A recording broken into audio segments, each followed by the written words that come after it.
Hey, talking about the Safariland GLS 578 universal holster. But first, real quick, talk about the mounting options I used. Use the Safariland MLS to actually attach it to my MOLLE belt. It works fine with these two rows and dead space in the middle, and it just uses 2 columns of MOLLE when you weave it in and out. It's probably about less than $10 on Amazon. Then between that and the holster, I used a drop adapter kit, Safariland, got from Optics Planet for about $15. It comes with screws and spacers, which were money. I'll show you why. But 2 inches was about perfect to drop the holster down. But because of this, I needed the spacers. What kind of sucked at first was that these bulgy Safariland Allen screws kind of forced me to put a little bit of forward cant, but that actually worked out works out pretty nice. As for the holster itself, I got it for about $55-ish on Amazon. It's it came in the standard tactical Ziploc type stuff from Safariland. No, I think it was a clamshell for this. But this model comes with a paddle. You can also get a belt loop and perhaps some other options.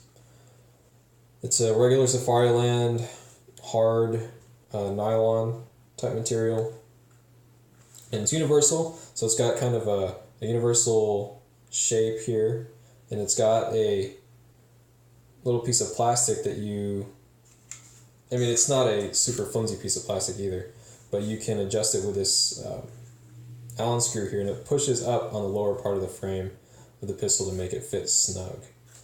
And then the coolest thing probably is the type of retention here, where you engage it with your middle finger as you get a grip on the pistol, and that unhooks the latch on the trigger guard of the pistol.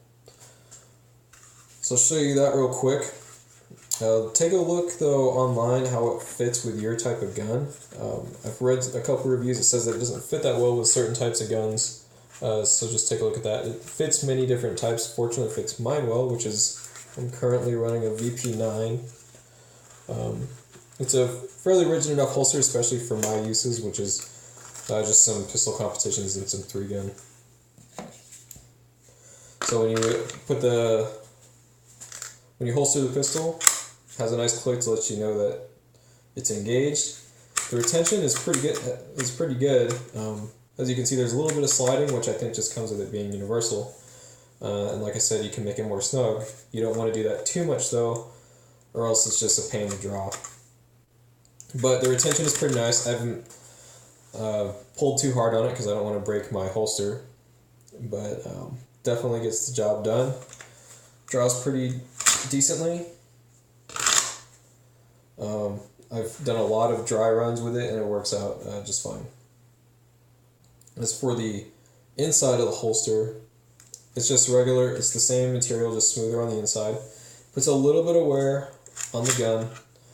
There's a little bit on the bottom of the frame here, and then also some on the slide where it comes in contact, especially in the corners here. When you draw the pistol, if you're bringing it forward a little bit, there's a little bit of wear on the corners. But I think you're going to get that if you're actually using your gun. So the nice thing about this retention, it lets me get a full grip on the gun. I don't have to worry about a finger. It's pretty quick. It doesn't really slow you down hardly at all, or me down hardly at all. Adds probably less than half a second to a draw. But as I mentioned earlier, the spacers were money because with this drop, I would have had to draw with my thumb like this, which is just dumb.